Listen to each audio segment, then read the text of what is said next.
Welcome to our podcast, The Psychology of Money. All right, so you want to know about attracting wealth and prosperity, huh? Yeah, who wouldn't, right? No kidding. We did a deep dive into this ebook, The Psychology of Money. Oh, interesting. And it is packed with some really, really interesting ideas. Yeah. About the role our minds play in our financial well-being. I bet. I was fascinated. What jumped out at you? Well, you know how some people just seem to, effortlessly attract money? Uh-huh. This book argues that it's not luck. Right. It's a very specific mindset. Okay. They view money as a tool to build the life they want. Not something to be feared or worshipped. So it's not about being stingy. Not at all. It actually debunks that myth. Okay. True wealth mindset is about making sure your profits consistently exceed your expenses. So it's not about hoarding every penny. Exactly. The book gives this great anecdote Okay. about a hostess who's obsessed with saving money on candles. Uh-huh. She dims the light so much that guests can barely see. Oh, no. It's like a classic case of being penny wise and pound foolish. Right. She might save a few cents on candles, Yeah. but then the whole atmosphere feels cheap and unwelcoming. It makes you wonder if you're doing that. Right. Or even our listeners, Yeah, if any of us have spending habits that fit that description, totally. are we so focused on saving a few bucks here and there that we're missing out on greater enjoyment or even bigger financial gains? That is the question, isn't it? It is. Yeah. And the book also highlights the power of visualization. Oh, interesting. It encourages you to write down your financial goals. Okay. Really picture yourself achieving them. Yeah. And then prioritize your time and energy accordingly. I like that. So it's about consciously aligning your actions with your goals. Is it? So it's not just about saving, but about investing your time and energy wisely. Exactly. Like they're precious resources too. Totally. And speaking of investing, the book goes beyond just saving money. Okay. It talks about investing in yourself, specifically your health and your passion for your work. Yes. There's this really intriguing analogy in the book about a hammer and nails. It says, you can have the best tools in the world, Yeah.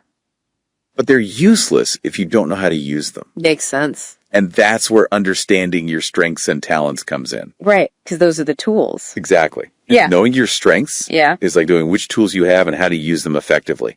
I like that. And how do we figure out what those strengths are? Well, a lot of people struggle with that. For sure. The book offers 3 methods. Okay. Remembering your childhood passions. Okay. Asking close friends for honest feedback. Gotcha. And really engaging in some deep introspective questioning. Okay, tell me more about the introspective questions because they sound really powerful. They are. They make you dig deep. Like, imagine being asked, what would you do if you had all the money in the world, but only 1 year to live? That really reframes things, doesn't it? It does. It forces you to think about what really matters. Exactly. What are some other examples of those questions? Oh, there are a bunch. Like, what makes you forget to eat? You're Or what would you do even if you were paid for it? I like those. They help you uncover your passions. And maybe even some lucrative skills. Potentially. Okay, so we've got mindset, Right. understanding our strengths. Uh-huh. What else? Well, it also delves into those limiting beliefs we often have about money, Oh, yeah. which can be huge roadblocks. Right, those little voices in our heads Exactly. telling us we're not good enough or money is evil. Yes. And the book gives a really helpful list of these beliefs. Like what? Things like rich people are greedy or money can't buy happiness. Right. And they can be so ingrained that we don't even realize how much they're holding us back. So how do we, break free from those? Well, the book outlines a powerful exercise where you first identify those beliefs and then consciously replace them with positive, supportive beliefs. Okay. And it's not just about thinking them. I've got you. It's about feeling them, visualizing them as if they've already happened, Oh, interesting. like they've already manifested in your reality. So, for instance, if I have a limiting belief, I'm not good with money, Okay. what would be a good replacement for that? You could replace that with, I am capable of managing money effectively Okay. and creating financial abundance. Right. So you shift from scarcity to abundance. Exactly. But it's one thing to think positive thoughts. It's another to take action. Right. Does the book address that? Absolutely. It goes beyond feel-good exercises. Okay. And gives you concrete steps to gain control of your finances. Okay. I'm all ears. It outlines 5 key actions. Yeah. Making a firm decision to improve your finances.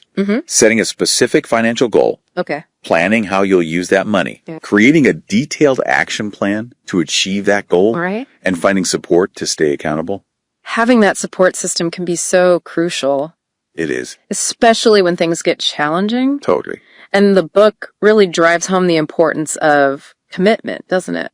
It does. It asks, how passionate are you about becoming wealthy? Ooh, that's a good one. It's like a gut check moment. Right. Are you just casually wishing for wealth? Yeah. Or are you truly dedicated to making it happen? That's such a good question. It reminds me of that anecdote about the Prophet Muhammad who advised someone to tie their camel before trusting in a higher power. I see. You have to take action, right? Exactly. It's about balancing faith with inspired action. I love that. You're not just passively waiting for wealth to appear. Right. You're actively creating the conditions for it to flourish. Okay. So we've got mindset, understanding our strengths, challenging limiting beliefs, taking concrete steps, and having a real commitment to our financial goals. Absolutely. What else does the book highlight? It leaves us with one final powerful analogy. Okay. Money, it suggests, is like fire. Oh. It can be an incredible servant, providing warmth, energy, a means to achieve our goals. Right. But if we let it become our master, it can consume us. Oh, I see. Leading to stress, debt, a constant feeling of lack. So we need to learn how to harness the power of money. Yes. Without becoming enslaved by it. It's about finding that balance. Absolutely. And using money as a tool to create the life you desire. I love that. Powerful concept, right? It is. Mastering money. Yeah. Instead of letting it master you. And part of that mastery involves recognizing those moments. Okay. When our attempts to be financially savvy actually backfire. Oh, interesting. Remember that example from the book? Yeah. The hostess dimming the lights to save money on candles? Oh, yeah. That one really stuck with me. I think we've all been there, right? I think so. Guilty of those false frugality moments. At some point. Yeah. It's easy to think we're being smart with money. When we're really just being cheap. Right. True financial intelligence is about making choices that align with our overall well-being. Okay. Not just pinching pennies. Right. At the expense of our happiness or long-term goals. So it's not just about the immediate cost of something. Exactly. But also the long-term impact on our happiness and our productivity, our overall financial health. That's a great way to put it. Thanks. It's about making conscious choices that support our overall well-being, not just inflating our bank account balance. And this ties back to understanding our strengths and passions. Yes. When we're engaged in work we love and that we're good at, it becomes easier to generate income. Right. Without feeling like we're constantly struggling or sacrificing our happiness. It's like that saying, do what you love and the money will follow. Exactly. But sometimes it can be hard to figure out absolutely. What that thing is. It can be. You know? And the book doesn't necessarily say you have to quit your job. Oh. And pursue some wild and practical dream. Gotcha. It could be about finding ways to bring more passion into your current work. Okay. Developing new skills that align with your interests. Or maybe exploring side hustles. Right. That allow you to express your creativity and talents. So it's about finding that sweet spot. It is. Where your skills, passions, and financial goals all intersect. I love that. Me too. Yeah. And the book actually gives some great tips. It does. For uncovering those hidden talents and desires. Remember those introspective questions we talked about earlier? Oh, yeah. Those can be really helpful in this process. Okay. Like thinking back to your childhood. What activities lit you up? Yeah. What did you naturally gravitate towards? Right. Often, our childhood passions offer clues to our innate talents and interests. That's so true. Yeah.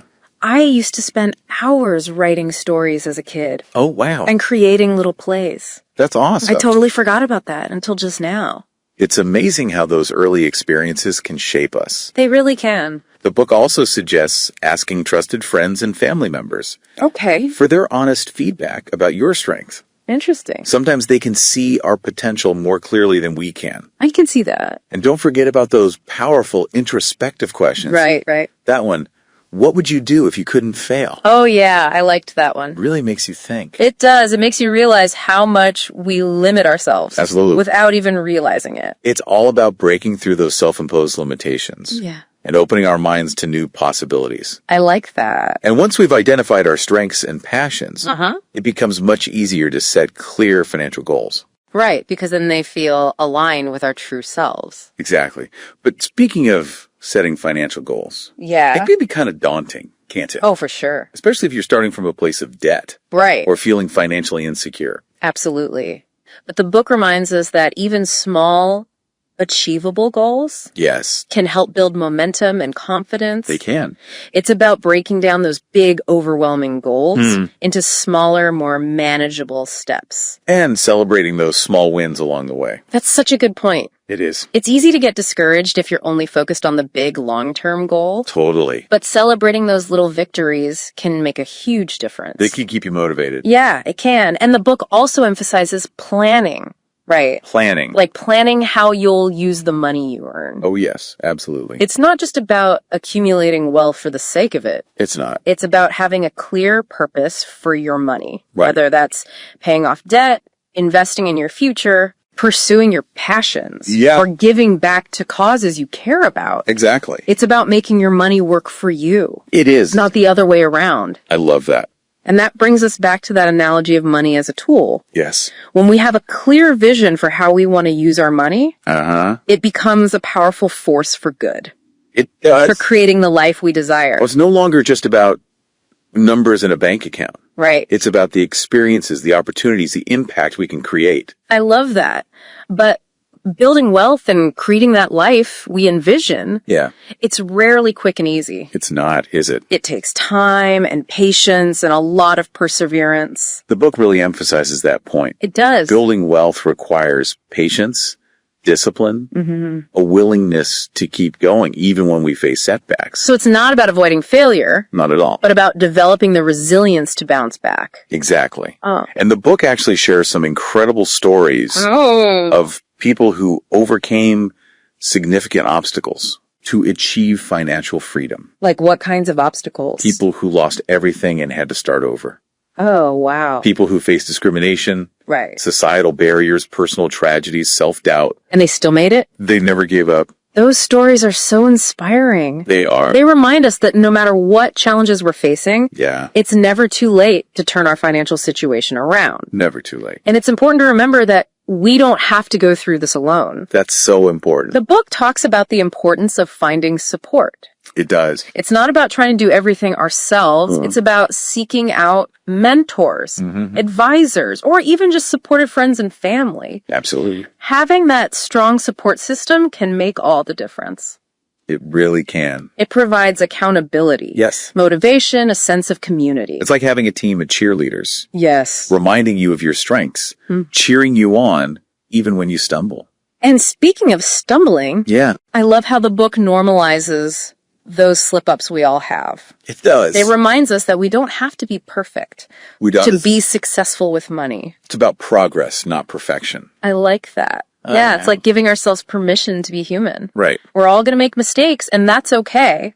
It is. It's about learning from those mistakes and keep moving forward. And this deep dive has really just scratched the surface, you know? Right? The psychology of money goes into so much more detail for sure. on all of these topics, you know? Yeah. Practical exercises, inspiring stories. I know. I love that about it. Yeah, it really helps you apply these principles to your own life. It does. I really hope you take away from this whole conversation that your financial well-being isn't just about numbers. I agree. It's about aligning your money with your values, your passions, and the vision you have for your life. Beautifully said. And remember, even small shifts in your mindset and your habits can make a huge difference over time. It can. It's not about trying to change everything at once. Right. It's about those consistent little steps that lead to lasting transformation. I love that. So as we wrap up our deep dive on the psychology of money, I'm curious, what one action will you take today to shift your financial mindset or habits? Good question for our listeners. Right. Maybe it's writing down those financial goals. We talked about identifying a limiting belief you're ready to challenge, or even just having a conversation with a friend or a mentor about your financial aspirations. Well, that's a great one. Remember, Even small changes can have a huge impact over time.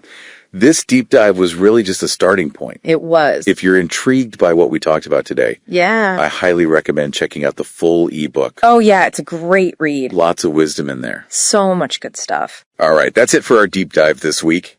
Until next time. If you want this ebook, The Psychology of Money, please check the link in the description below.